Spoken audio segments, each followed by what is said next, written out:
Bem, muito boa tarde a todos. Quero começar por lhe agradecer a sua disponibilidade para esta conversa, não só em nome próprio, mas em nome da JS Dagda. A doutora Maria Manuela Leitão Marques é atualmente eurodeputada ao Parlamento Europeu pelo Partido Socialista, é vice-chair na Comissão do Mercado Interno e de Proteção do Consumidor, é membro nas Comissões de Assuntos Jurídicos, na Delegação à Assembleia Parlamentar do Euro-Latino-Americana, Delegação à Assembleia Parlamentar Partidária da Organização dos Estados de África, Caraíbas e Pacífico, na Delegação Parlamentar da África com a União Europeia. Durante o seu percurso foi E ainda trabalho na Comissão de Igualdade de Género, é o que falta. Ótimo pela correção.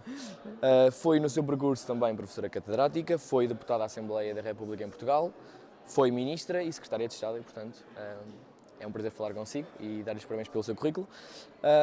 Portanto, eu queria lhe perguntar, estando no final da legislatura e acreditando que muito se possa retirar do trabalho que fez e do bom trabalho que fez, eu gostaria que me destacasse uma medida que consiga dar como exemplo de que tenha impactado mais Portugal, ou que tenha sentido que impactou mais Portugal.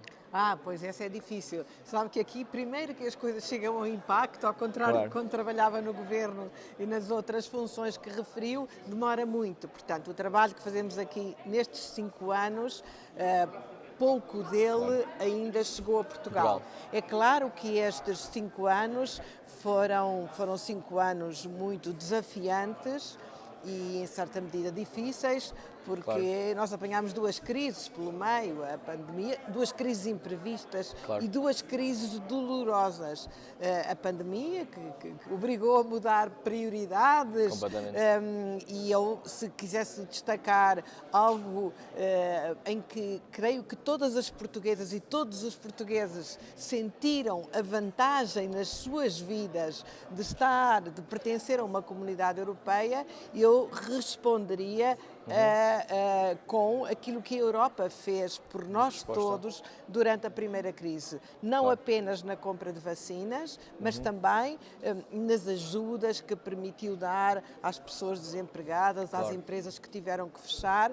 Eu que tenho a oportunidade, como disse, de contactar com muitos outros países que passaram pela mesma pandemia fora da Europa, tanto na América Latina como na África, vi claramente a diferença e a enorme vantagem que era ter sido cidadã europeia nessa fase. Portanto, essa creio que foi, de longe, durante estes 5 anos, a melhor resposta que a Europa deu e depois também com o PRR, pelo qual o nosso Primeiro-Ministro tanto se bateu aqui e foi muito importante para esse efeito. Bem, eu pessoalmente trabalhei em muitas coisas, podia destacar aqui muitas coisas, desde a estratégia para o cuidado, que é uma coisa que sobrecarrega, infelizmente, tanto as mulheres,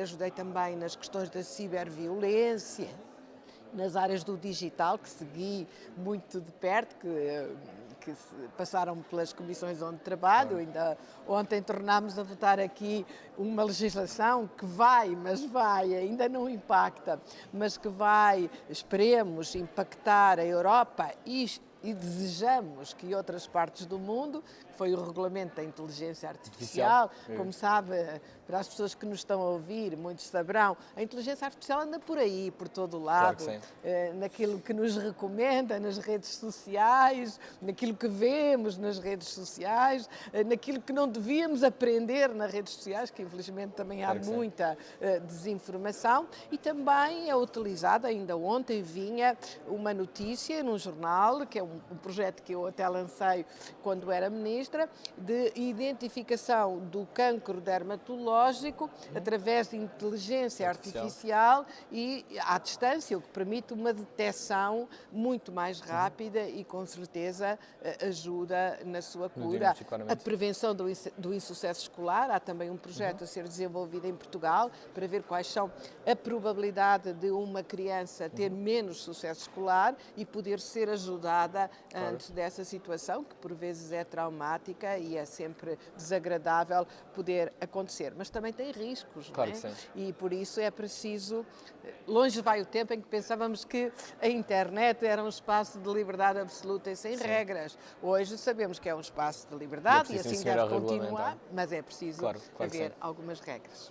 Falando ainda dentro do contexto das políticas europeias, e uma vez que está envolvida no processo de negociação do acordo que permite aos consumidores o direito a reparar, que é um acordo importantíssimo, numa altura em que o debate pelas alterações climáticas está em cima da mesa, o que é que me pode dizer sobre esta medida e como é que acha que este impacte não Sim, só o Portugal, mas os Estados-membros? A minha comissão chama-se mesmo do Mercado Interno e Proteção dos Consumidores, e o meu grupo político tem-se batido em diferentes momentos por várias medidas de proteção dos consumidores, no crédito ao consumo, nos defeitos do produto, na segurança dos produtos, particularmente os produtos conectados, e hoje há muitos produtos inteligentes, incluindo brinquedos, e é preciso que esses produtos também sejam seguros, não é? Que não haja brinquedos como a boneca Cali que manda as crianças abrir a porta e sair para a rua, para dar um caso extremo. No caso do direito à reparação é muito interessante, porque o direito à reparação tem duas vertentes, não é? A primeira vertente é permitir-me reparar os meus produtos, se quiser dar-lhes uma vida mais longa, poder reparar em vez de deitar fora e comprar de novo. Claro, não é? com bastante sentido. E a segunda vertente é uma vertente ambiental.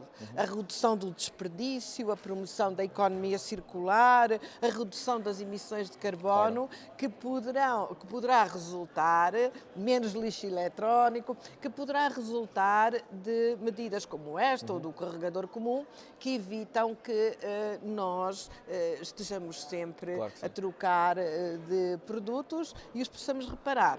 Mas repare, é muito importante que se crie uma economia de reparação, porque muitas vezes nós queremos reparar, mas é muito caro e muito difícil encontrar quem repare. Muito obrigado pela sua explicação, acho que é uma medida muito importante e, portanto, quero lhe dar os parabéns por ter estado a negociar esta medida tão importante. Não, diretamente não, mas estive na fase no processo. E agora queria lhe perguntar, também a partir desta legislação, mas assumindo que grande parte da legislação que chega a Portugal advém do processo legislativo europeu. 70%. Exato, que um número é enorme, que às vezes não... que se esquece e que as pessoas não Até sabem. esquecemos. Como é que nós conseguimos explicar para alguém que nos esteja a ver como é que um Estado-membro, em especial Portugal, adapta uma norma que recebe do Parlamento Europeu e a mete para o contexto nacional? É muito interessante essa questão. É muito interessante a questão que colocou, ou seja, termos consciência que 70% da legislação é discutida aqui, é decidida aqui. Portanto, é muito importante, ou tão importante como votar nas eleições nacionais no próximo dia 10, é muito importante votar nas eleições europeias no dia 9 de junho, porque, sendo o Parlamento mais socialmente preocupado, mais atento aos jovens, mais atento às desigualdades ou menos, depende do nosso voto, não é? Portanto, essa legislação ser mais próxima daquilo que desejamos ou não, e não depende apenas da Assembleia da República ou do Governo da República. Então, aqui há dois instrumentos fundamentais para nos centrarmos no mais importante. Os regulamentos e as diretivas. É difícil às vezes para Portugal, mas o regulamento é assim, como se fosse uma lei ou um decreto-lei, que é decidido aqui e, de uma vez publicado no Jornal Oficial, entra em vigor nos Estados-membros. Às vezes tem aquilo que a gente chama um período de adaptação, não é? A gente chama aquela coisa vacatio legis em Portugal, o período de adaptação, mas nesse dia entra em vigor em todos os Estados-membros ao mesmo tempo e com o mesmo texto, traduzido nas línguas oficiais. Não é? Cada vez há mais regulamentos. Porquê? Porque o regulamento não tem que ser transposto com uma diretiva. Ou seja, não tem que haver um decreto-lei ou uma lei, no caso português, que pega no conteúdo da diretiva e o transforma em direito nacional, o que exige mais tempo.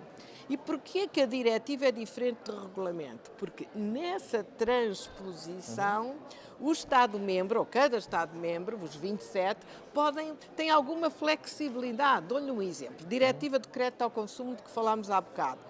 um Estado-membro é que vai definir como é que se redige o contrato de crédito ou como é que se sabe se aquela pessoa que está a pedir o crédito vai poder pagar, aquilo que a gente chama a solvabilidade, não é? Se eu vou ter rendimento ou se já tenho outros créditos, já estou muito endividado. Claro. Essa avaliação que tem que ser feita e é obrigatória, cada Estado-membro vai também adaptar.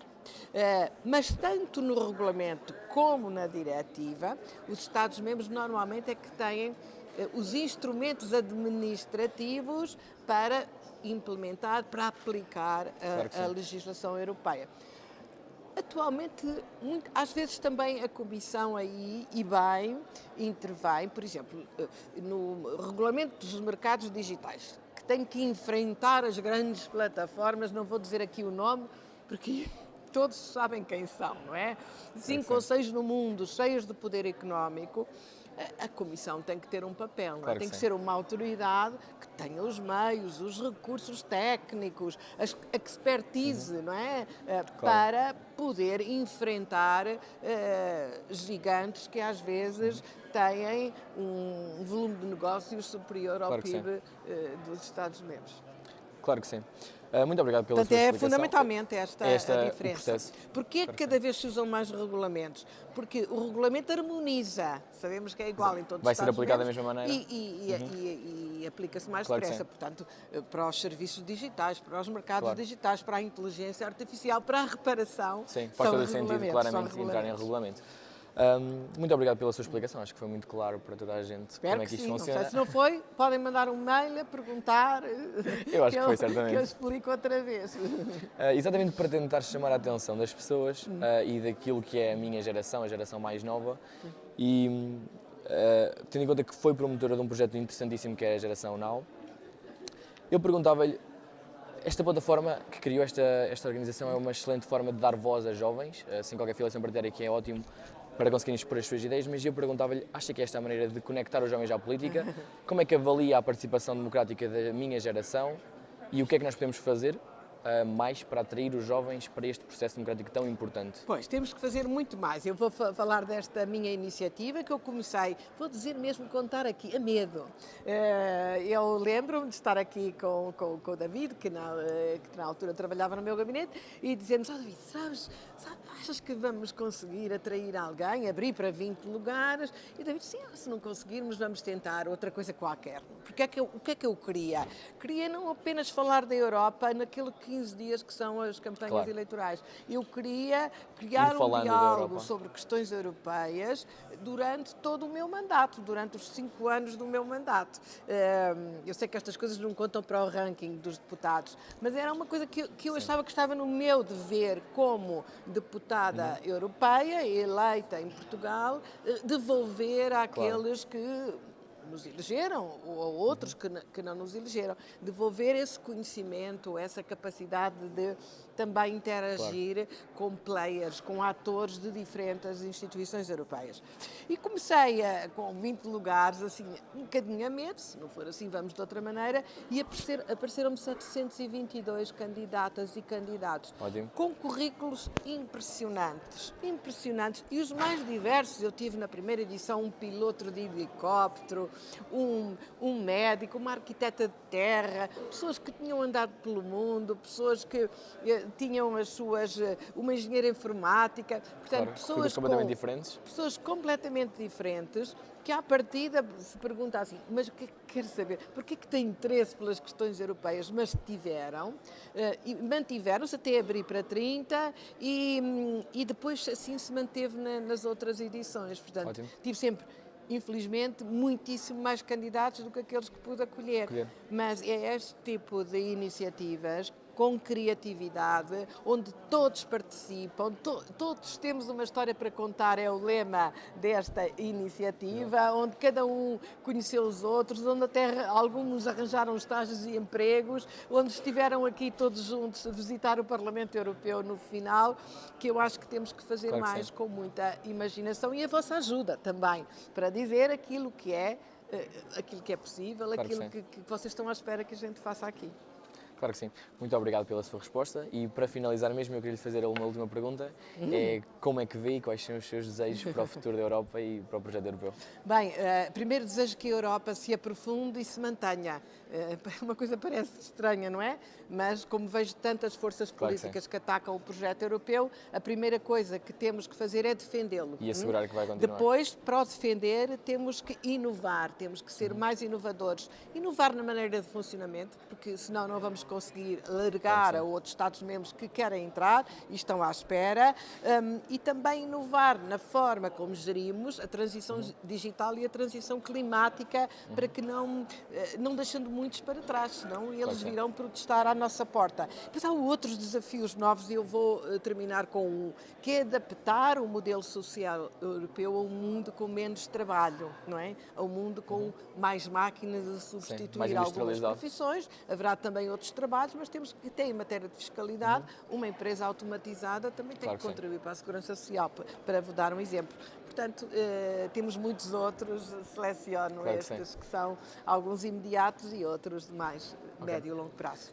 Muito bom, muito obrigado por esta partilha, muito obrigado pela sua disponibilidade. Quero agradecer em nome próprio mais uma vez e em nome da JS TAG. Eu também agradeço à JS TAG, aliás, vizinha da casa dos meus avós, e portanto parece que estou em casa. Obrigado.